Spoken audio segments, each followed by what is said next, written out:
শেখ হাসিনা তার বর্বর শাসন ফিরে পাওয়ার জন্য মরিয়া। উনি আরেকটি পার্শ্ববর্তী দেশ থেকে আশ্রয় পাচ্ছেন।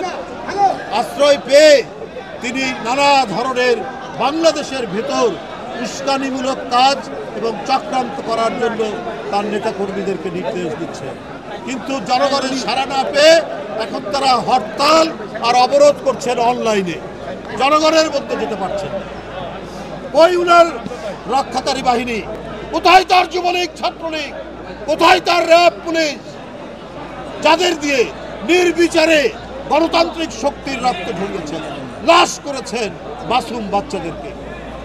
বন্ধুরা আমার, ওই পরিবেশ থেকে এমন একটি পরিবেশ উত্তরণ ঘটাতে হবে, এমন সংস্কার করতে হবে যাতে কোনো সরকারি যেন রক্তচক্ষু দেখিয়ে জনগণকে দমন করতে না পারে। আমরা সেই পরিবেশ চাই। আমরা আমাদের স্বাধীন চিন্তা, স্বাধীন মতামত প্রকাশে কেউ যেন বাধা হয়ে না দাঁড়াতে পারে। সরকারের কোনো কোনো উপদেষ্টা আমরা সমালোচনা করলে তারা একটু ইরিটেট ফিল করে, তারা বিরক্ত হন, তারা বিভিন্ন মন্তব্য করে। তাহলে অন্তর্বর্তীকালীন সরকার কেন?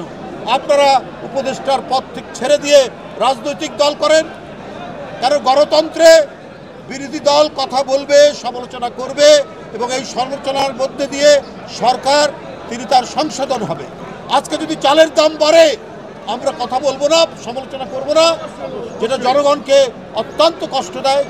হ্যাঁ, আমি বলি সরকার আন্তরিকতার সাথে অনেক জিনিস, অনেক বিষয় তারা গুরুত্ব সহকারে পদক্ষেপ নিচ্ছেন, কিন্তু এখনও আপনার বাজার সিন্ডিকেট আছে। আজকে আইন শৃঙ্খলা পরিস্থিতির উন্নতি হচ্ছে না, বিভিন্ন জায়গায় চুরি ডাকাতি বাড়ছে, গুম হত্যা বাড়ছে। তাহলে এইটার দায় দায়িত্ব তো সরকারের উপর পড়ে। আমরা সংস্কারের বিরুদ্ধে নই, আমরা বারবার কী কী সংস্কার হওয়া উচিত সেটা বলেছি। সংস্কার হতে বেশি দিন সময় লাগে না, আর সংস্কার তো যুগ যুগ ধরে চলবে, এটা তো চলমান প্রক্রিয়া। সত্যিকার যে মুক্ত পরিবেশ, যেখানে কথা বলা যাবে নির্ভয়ে, যেখানে মিছিল করা যাবে নির্ভয়ে, যেখানে রাজনৈতিক সভা সমিতি করা যাবে নির্ভয়ে, সেইটার জন্য এক রক্তঝরা আন্দোলনে 16 বছর বিএনপির অসংখ্য নেতাকর্মীর আত্মদান আর তাদের রক্ত ভেজা ষাটের বিনিময়ে আজকের এই পরিবেশ। বন্ধুরা আমার, আমরা একটি পর্যায় পার করেছি গণতন্ত্রে, এখন চূড়ান্ত পর্যায়ে আমাদেরকে আসতে হবে। অবাধ সুষ্ঠু নির্বাচন, বিচার বিভাগের স্বাধীনতা, আইনের শাসন আমাদেরকে নিশ্চিত করতে হবে।